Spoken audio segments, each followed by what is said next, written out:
Hi everyone, it's Yvette Le Blowitz from SpiritGirl.com and welcome to the Spirit Girl Talk Show podcast. I'm super excited to be here with you today and with our very special guest, Emily Ehlers, who is the founder of Eco with M. Emily is a writer, an illustrator, and 100% environmentalist. She is also the author of Hope is a Verb, 6 Steps to Radical Optimism When the World Seems Broken. Emily, welcome to the Spirit Girl podcast show. Welcome to our audience. How are you today? I'm awesome. Thank you so much for having me. First of all, congratulations on the book, Hope is a Verb. It is published by Murdoch Books, so congratulations to you and the whole team. How does it feel to have your book out now during these global pandemic times? And how does it feel to see your work actually in a hard copy book? Oh, amazing. It's been my dream since I was a kid. I know it's a lot of people's dream to write a book, and I'm not unique in that way. I've always wanted to do it. And then when it actually started happening, I was just flabbergasted by it. It was funny when we actually kind of like inked the contract. It was when half of Australia was on fire. So there was this kind of trepidation of going, okay, I'm going to write a book about hope and there's a lot going on. But I mean, that's the point. So it gave me a really good training ground. Before we dive into your book, can you tell our audience a little bit about yourself and what really inspired you to want to go down the path of Eco with M? And what does that mean? And just a little bit more about where your passion for the environment has really come from. I grew up in England, and as a little girl, I was very, very, very conscious of the environment. Mum said precociously conscious of it. I think when I was growing up, there was a lot of images around whaling. So I don't know if it was chicken or egg, if that was what got me into it, or if it was just already in my consciousness and that drew it out further. So I've always been interested in it. Then growing up and being conditioned by the world, like when I was trying to figure out what I wanted to do with my life and go to uni and things like that, people kind of said, oh, don't do art. There's no money in art. I studied journalism for a year and I was kind of going, oh, this is really structured and it's kind of not my thing. And so I kept kind of just chasing the wrong things, really. And I worked corporate and never felt right. And on the side, I was always doing my things. So I had a blog, an environmental blog that I would get my kind of scratch the itch that I wanted to in terms of my passions. But 2018, I decided to go back to uni and I studied sustainability, and I would take my notes in illustrated form. So I started sharing them on social media and people just started picking them up. And I was kind of going, okay, cool. So there's a thing in this, taking really complex, meaty, sometimes scary subjects and simplifying them into images that actually helps people. It's more approachable for people to learn, I think. So that's when it all kind of took off from there. You were born in England.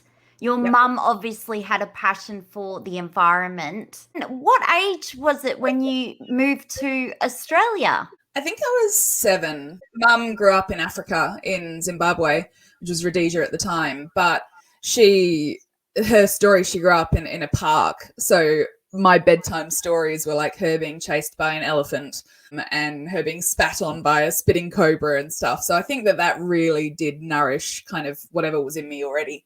And so you've been studying sustainability. You did the illustrations about the environment, and there's so many beautiful illustrations in your book.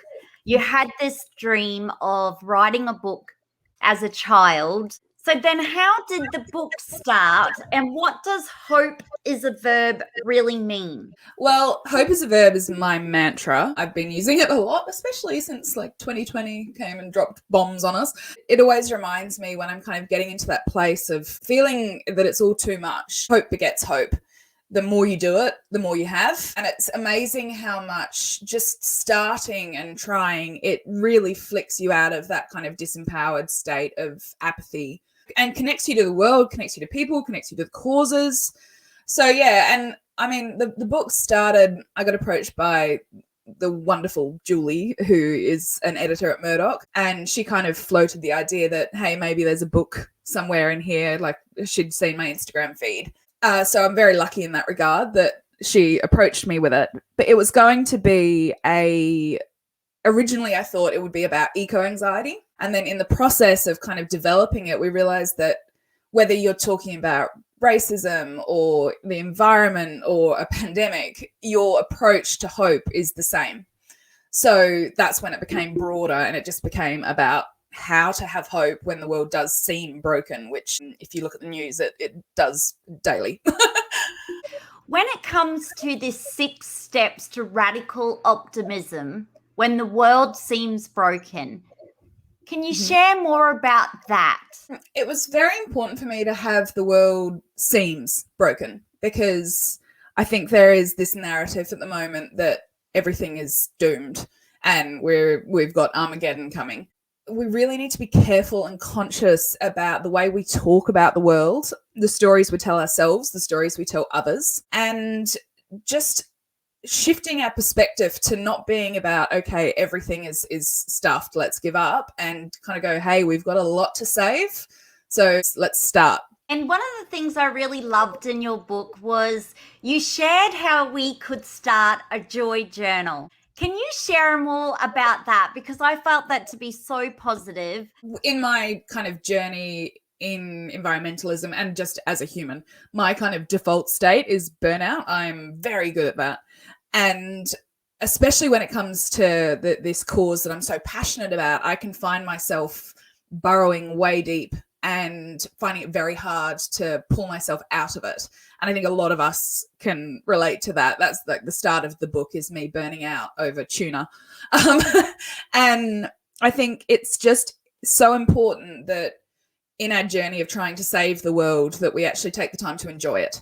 So a joy journal is just that way of kind of just that, it's very simple reminders of looking at the things that energize us and make us feel good, looking at things that don't, and then making sure you're checking the balance, like you're taking from your reserves of joy and doing these things and kind of like prepping yourself up, really just enjoying stuff. I make a list of things that I enjoy, a list of things that I don't, and I just make sure that I'm doing most from the first column. Can you share some of the self-care rituals that you do whilst either working from home online or just in general, and especially during this global pandemic? I'm in Western Australia, so I've been extremely blessed in terms of avoiding lockdown. So I really feel for people who have been constantly in this stage. But when you are working from home, it can be lonely and it can be stressful, and the off switch is hard. I have made a ritual of washing my face at the end of the day. So I finish my work, close my laptop, and then I will go and wash my face. And I actually kind of visualize that I am washing off the war paint. I use that as like mental cue to go, okay, this is done now. Now I am in home mode. I can't remember the author, but there is the alter ego effect. And he talks about the importance of having this kind of like a physical ritual and even like a uniform or a token. He works extensively with ex-army veterans who come home.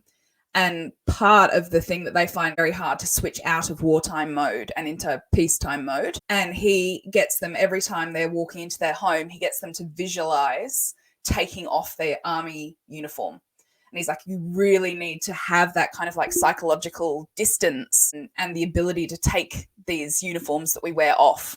So for me, it's washing my face. Another self-care ritual, and this is semi-recent, but sobriety, like not drinking anymore, has been integral in my mental health improving. Because that wine at night that's meant to calm you down, you know that the next morning you've got the anxiety. So yeah, so that's been a really big one for me. I loved how you did the wash off, that psychological switch, and also about the alcohol. I have found as I've gotten older that alcohol triggers my anxiety, and especially the next day. So I too have like had to go, you know what, it doesn't serve me that well anymore. There's a saying that lots of people think that alcohol's a crutch, but it's actually a shackle. I've found it very difficult to cut it out. I don't want to make it seem like it's an easy thing in any way. Yeah, it was identifying it and going, hey, hang on a second. Like I am feeling really anxious. I'm lazier in the morning, so I don't work out. And that is also vital for my mental health. And you kind of go, okay, cool. So this is the first domino. So I'm going to take that away. and everything will just naturally get better and easier. And it's really breaking that Australian cultural mentality too, because like I've shared on the show many times, we grew up learning that you have a glass of wine to relax after work, and that's how you unwind, and that's how you deal with stress. Mm-hmm. And as we know, in this journey of mindfulness and meditation and connecting more with our Mother Earth and ourself, alcohol isn't the answer to everything, but kudos to the people who can have a drink and it doesn't trigger their anxiety. No judgment here. I want to talk about community. You're huge on community. And when I mean community, I mean walking in the street and saying good morning, which I love to do to absolute strangers. Yeah. But why are you so big on community? How can we become more integrated into our own community? Community, it's funny. I'm not a natural community builder. I'm actually a bit of a solitary person. I can be. So that's one of my default settings as well. And I really forcefully changed that a few years ago. I'd always say hello to people, but I kind of focused on this big world issues, but it actually starts in your community. That's where the change starts. That's where you are most effective. You're there, you're on the ground, you know the people, you can hear the reasons behind why things are happening. Like if you see a development going in a place where you don't think the land should be cleared, you can actually speak to the people who are doing it and find out. So for me, it's very much that kind of think global, act local. I think so many of us get stuck thinking global and forgetting how powerful we can be locally. I used to kind of, if I had no bra on and I hadn't brushed my teeth and I'm putting the bin out and I saw my neighbor, I would hide. And I really for me, the start of community building was going, do you know what? No, I'm going to say hello. And I made friends with my elderly neighbor. And we became really, really, really close. She was wicked as well. She had matching velour bloody tracksuit on every day. She was excellent. It's funny how I think a lot of people stumble on a block thinking that you have to just naturally be gregarious or whatever. But it can take effort, but then it snowballs. I only went for a walk this morning and met an 82-year-old lady who had asthma. And then it was quite hilarious. I said good morning to all of the school girls, and one girl went, hello. And I thought, well, I'm trying. Yeah. I'm trying to be that role model to say, good morning, good morning, good morning, good morning. Now, I said good morning about 10 times, but by the end of about 100 kids, I got a one hello. Yeah. And even what are you doing saying hello? So that's why I loved your book, because I felt if any generation picks up the book, they'll be really inspired to think global but act local. The other thing you were really huge on was obviously our farmers, our food, and knowing where it's coming from. How do you introduce now some other things when it comes to environmental into your own life? What are some lifestyle things you've changed or you love to do, or we could even think about trying? So before everything kicked off with my illustrations back in 2012, took part in the first Plastic Free July, which actually started in a WA council. It was just a little thing. It was just a tiny event, and now it's this global movement. It's amazing. So for me, plastic was the beginning of it all. And after that, it just kind of grew to going, okay, how much waste am I producing? Just waste of everything. What started for me is cutting out single-use plastics, which is very low-hanging fruit that's available to us all. I then moved on to kind of going, okay, so I'm going to go to the stores. I'm going to go to bulk food stores. I'm going to take my own container. I met up with some old school friends and we went to a food van, and I'd brought my own container and my own fork. And she was like, look, I get the plastic thing because the container's plastic. Why did you bring the fork when they've got wooden forks? Why not? It doesn't matter if it's plastic or if it's wood. It's just a wasteful practice, and we just need to kind of click out of that. It's just amazing how you can pull on one thread and then find it woven through your whole life. So when I'm cooking food, I will use the same boiling water, because then I'm not wasting energy in boiling 2 pots. I'm not wasting the water of what I've boiled anyway. And then I'll strain it, leave it, let it cool, and I'll water my plants with it. So for me, it's just that really tracking just what waste am I creating and how resourceful can I be? Love that. And I'll just hold up one brand that I love to use, Soul Cups. I'll give them a shout out. It's just a way of reducing that single use coffee cup that we throw out. Or when it comes to beauty, what does that look like for you? I make a lot of my own stuff. I used to make kind of everything and I would go without certain things. And I eventually softened on myself because I do feel that I like makeup. I like doing that sort of thing. When I make my own deodorant, it works perfectly well. When I make my own foundation, no. So in that way, I choose instead to vote with my dollar. And I will find the companies that are good, that don't test on animals. There are companies that have container exchange programs.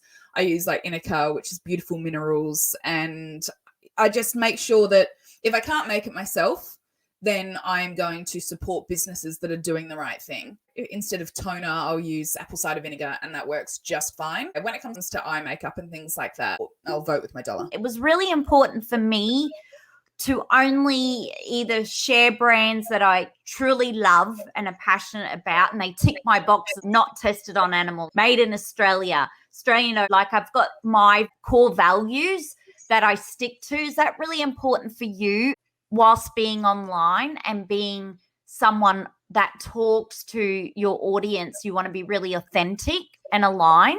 I'm very, very selective in terms of sponsored posts. I do them occasionally. Yeah, I have to be selective, and there are times when you're just like, oh, I could use that money. But yeah, but I know that feeling. My presence or my personality is pretty goofy, and I got approached by someone with a vibrator company. Like, hey, do you want to do this? I'm like, what? Like, why? I'm going to do something stupid. I'm going to like put it on my head like a unicorn or something. It is about honing in on your values. I think about it always sounds wanky no matter what way you say it, but my followers, I want them to trust me. And that really does mean that you've got to hook into your values. And also, if you're expecting bigger companies to do it, you've got to walk your talk. so yeah, it can be hard, but it feels better than now. Now, Emily, with your book out now, what have you loved most about the journey? Oh, look, holding it in my hands was pretty special. My favorite thing has very much been adults that have bought it and have told me that their kids have stolen it, because I wanted it to be a very inclusive, accessible book. I always had in my mind's eye it being a tool, a conduit for adults and children to talk about really tough things. And so hearing that and seeing kids with the book has been just wonderful. And it's now leading me down a bit of a different career path, but it's taking a turn because I've been approached by so many schools. So now I'm starting to go and speak in schools and do workshops with kids and tweens and teens who are so ahead of the curve in terms of how onto issues they are. They are incredible. So yeah, that would be my favorite thing, I think, speaking to the younger people. And aren't the younger generation so incredible with their passion for the environment?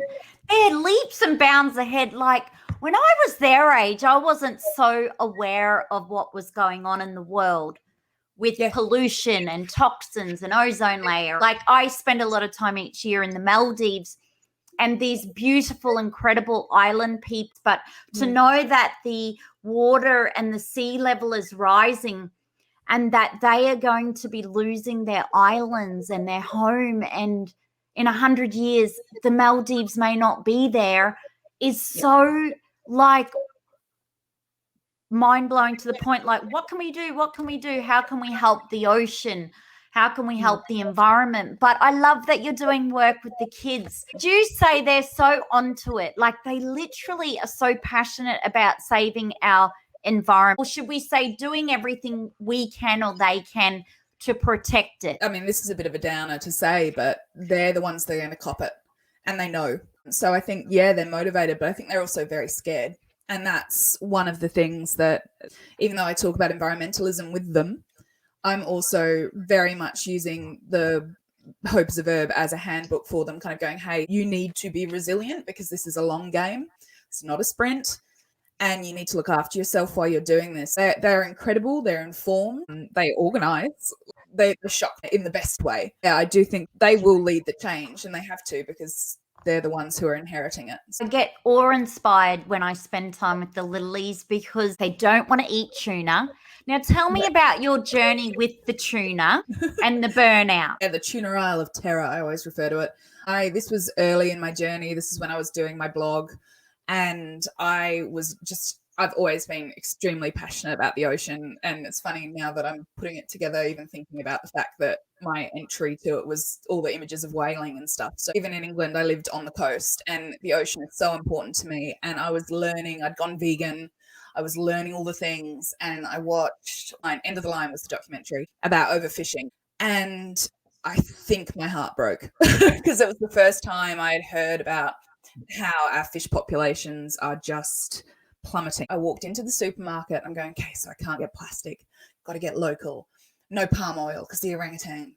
I've got to get no fish. But I walked into that aisle, and just the tower of the tuna tin. This is one aisle in one shop, in one suburb, in one country. How is this feasible? And I literally burst into tears and ran out looking insane. I quit everything. I was just like, this is too much. And so that was very much my experience of understanding how we can care so much, but when we let that anxiety take hold of us, it can turn very quickly into apathy, and we can want to just opt out.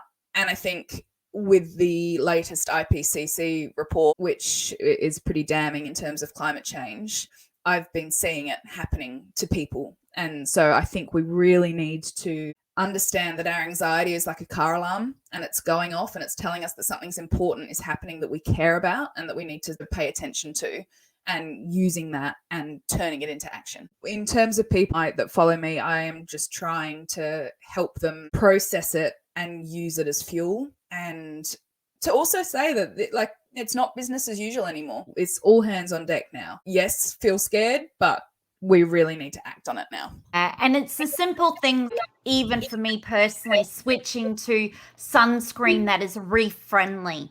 Yes. So I don't know they've taken out those nasty chemicals. Just knowing I've done something good for the ocean, the future generation. Do you feel that we could take more action, just even with the brands we're buying off the shelf? What's your tips on this? I think identifying, that's a big theme in the book, is identifying your values. And I think when you live within them, not only is it easier, I mean, it can be hard. It can be harder to reduce plastic.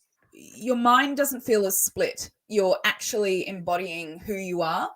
And I know that I feel proud. Even if something is more difficult, I will walk away feeling like, cool, I'm glad that I stuck to it. Like, one of my values, and it's such, I hate the word really, but one of my values is integrity. I always think of like a bald eagle and like an office or something when I hear that word, but it is. It's walking in your integrity, and it does feel good, and it's contagious as well. People see it and kind of like, cool, it's amazing that you do that.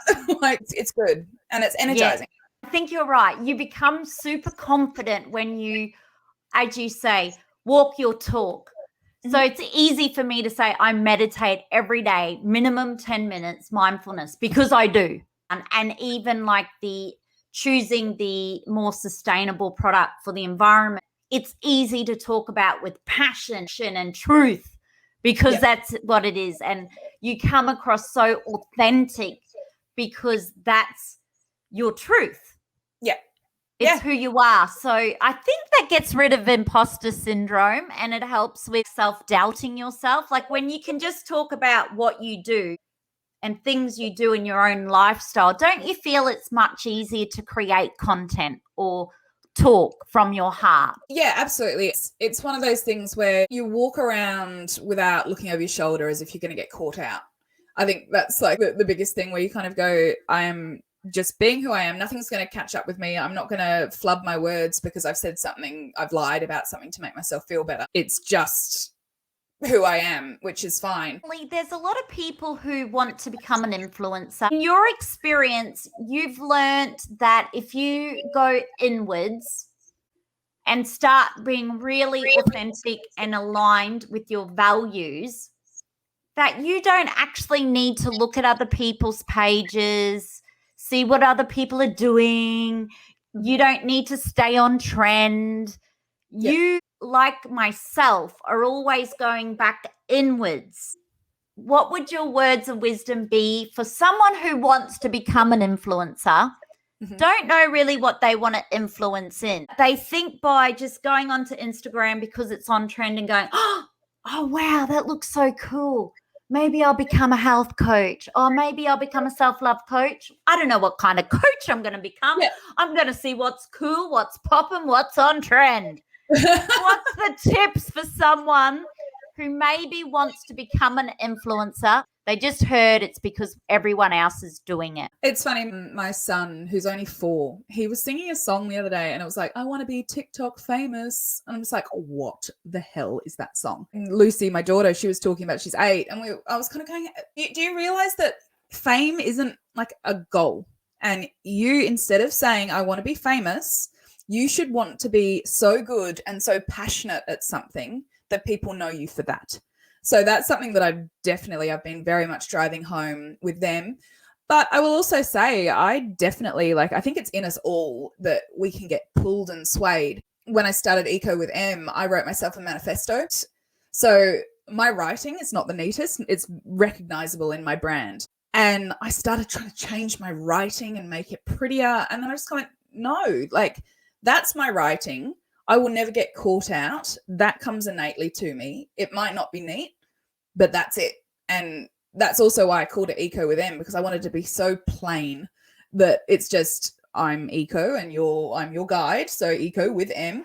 I wrote out specific things. I am here to serve people, to do this. This is my brand promise. And that's what I'll do.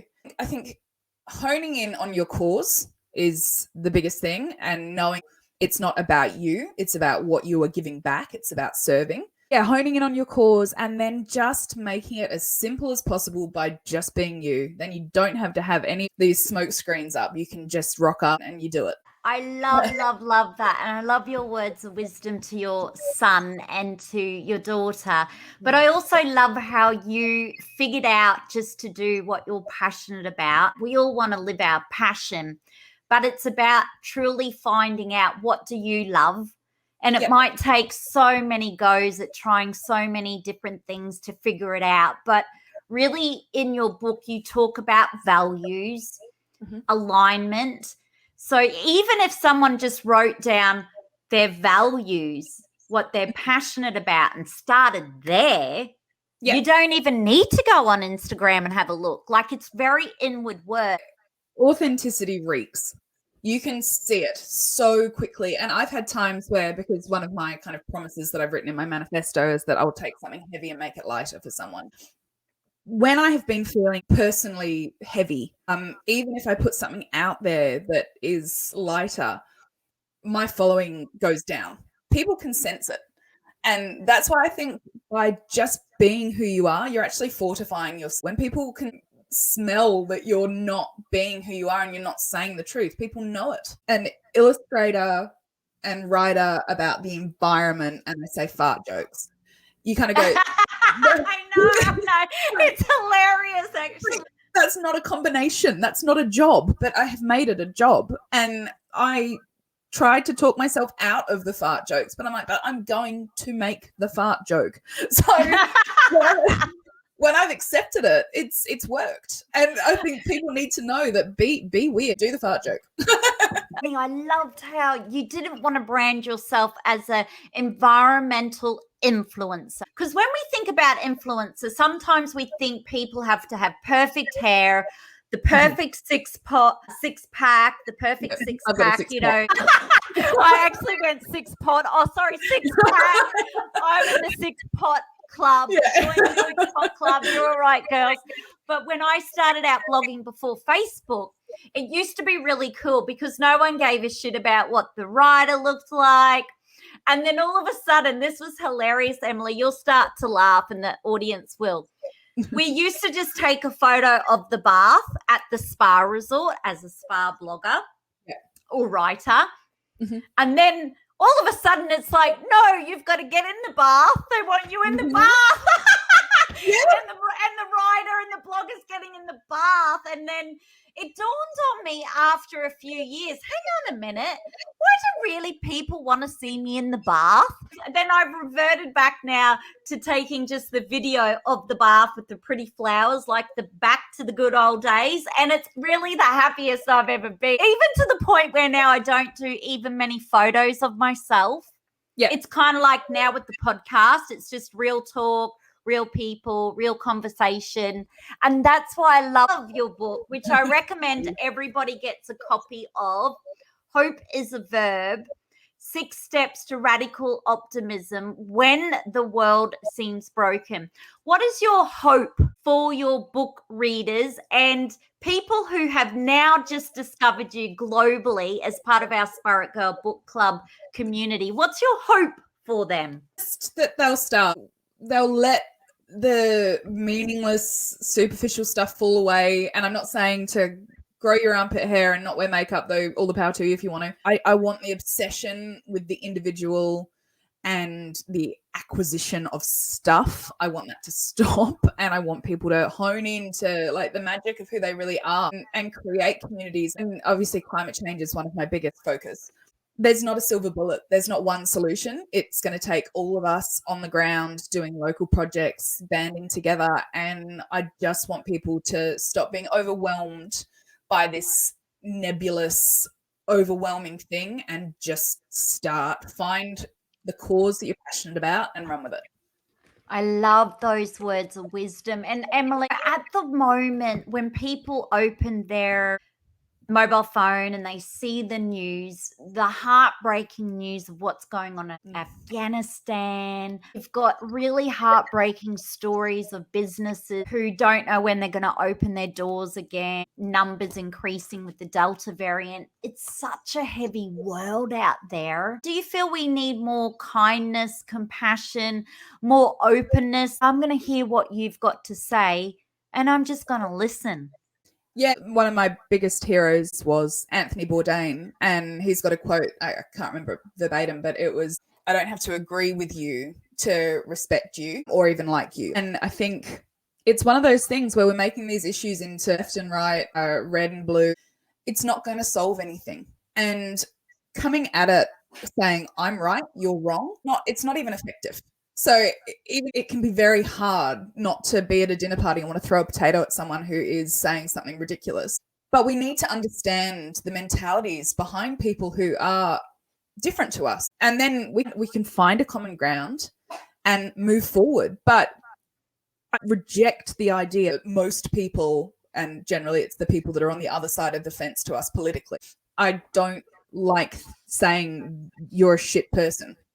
But I think what is happening is people are feeling so out of control. And anger is actually a secondary emotion that makes us feel in control.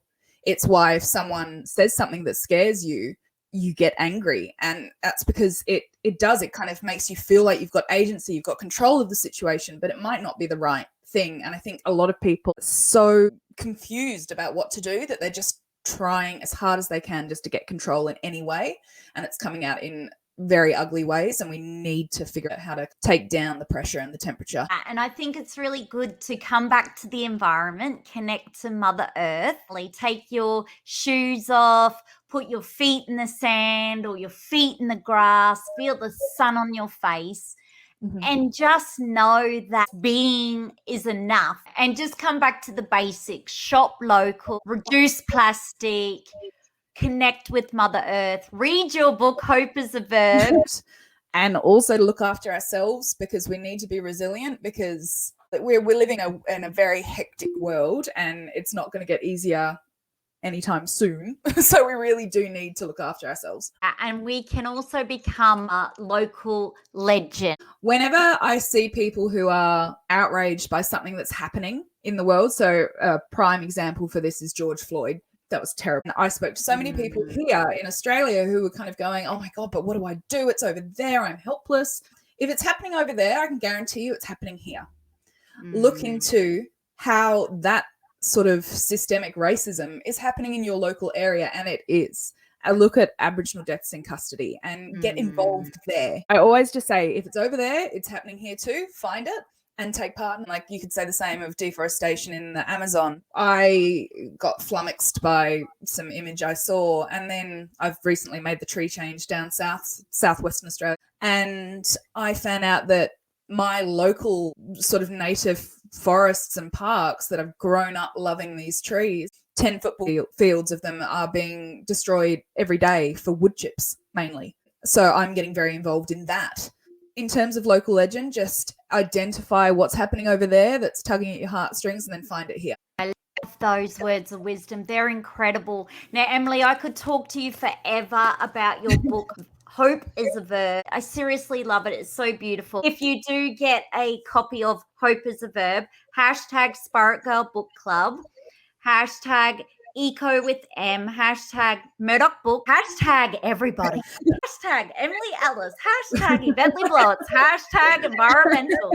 Hashtag your heart out. So, Emily, thank you so much again for sharing your words of wisdom, your story, your authenticity, just for being you. Thank you. Oh, thank you so much. It's been lovely chatting. Liz, how can we stay in touch with you? You can find me generally on Instagram, which is at eco with M, E-M, and then an underscore. And my website is ecowithm.com. I send out newsletters where I kind of give a little behind the scenes look at what it's like to be an everyday activist. You are incredible. Well, we'll say goodbye to Emily Ehlers.